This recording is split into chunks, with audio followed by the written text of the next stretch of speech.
എൻ്റെ പൊന്നുമോൻ നബിയെ സ്വപ്നം കണ്ടു എന്ന് പറയുന്നു. 2 വെള്ളിയാഴ്ച രാവിലാണത്. അവന് 12 വയസ്സേ ആയിട്ടുള്ളൂ. എങ്ങനെ വിശ്വസിക്കും? ഉസ്താദ് ഒരു മറുപടി തരുമോ? ഇത് എഴുതിയയച്ച് ചോദിച്ചിരിക്കുന്നത് തിരുവനന്തപുരത്തു നിന്നും തൻസീറാണ്. നിങ്ങൾ അത് വിശ്വസിക്കണം എന്ന് നിർബന്ധമില്ല ഇസ്ലാമിൽ.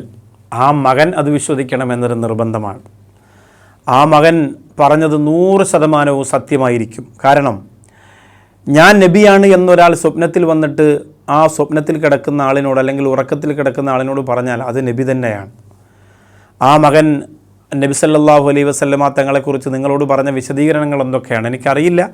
നിങ്ങൾ ഇത്ര മാത്രമേ എഴുതിയിട്ടുള്ളായിരുന്നു. അതുകൊണ്ട് ആ മകൻ നിങ്ങളോട് പറഞ്ഞ വിശദീകരണം, നബിയെ കണ്ട രൂപഭാവങ്ങളൊന്നും എനിക്കറിയില്ല. 100% ഞാൻ പറയുന്നു അത് മുത്തുനബി മുഹമ്മദ് മുസ്തഫ സല്ലല്ലാഹു അലൈഹി വസല്ലമ തങ്ങളായിരിക്കാം. കുഞ്ഞുങ്ങൾക്ക് നബി സല്ലല്ലാഹു അലൈഹി വസല്ലമ തങ്ങളോട് എന്തിഷ്ടമാണ്, കുഞ്ഞുങ്ങളോടും ഹബീബിന് എന്തിഷ്ടമാണ്. മദ്രസയിലൊക്കെ നബി തങ്ങളുടെ പാട്ടൊക്കെ പഠിപ്പിക്കുമ്പോൾ, ഗുണമണിയായ റസൂലുള്ളാഹി പഠിപ്പിക്കുമ്പോൾ, നമ്മുടെ നബിയുടെ പേരെന്ത് എന്ന് പഠിപ്പിക്കുമ്പോൾ, അപ്പോൾ അവരുടെ മനസ്സിലേക്ക് മൊട്ടിട്ട് വരുന്ന ഒരു പ്രവാചക പ്രേമവും ഒരു സ്നേഹവും ഉണ്ട്. അപ്പോൾ അത് തിരിച്ചറിഞ്ഞ് ചിലപ്പോൾ ആ കുഞ്ഞിൻ്റെ സ്വപ്നത്തിലൂടെ വന്നതാവാം തീർച്ചയായിട്ടും.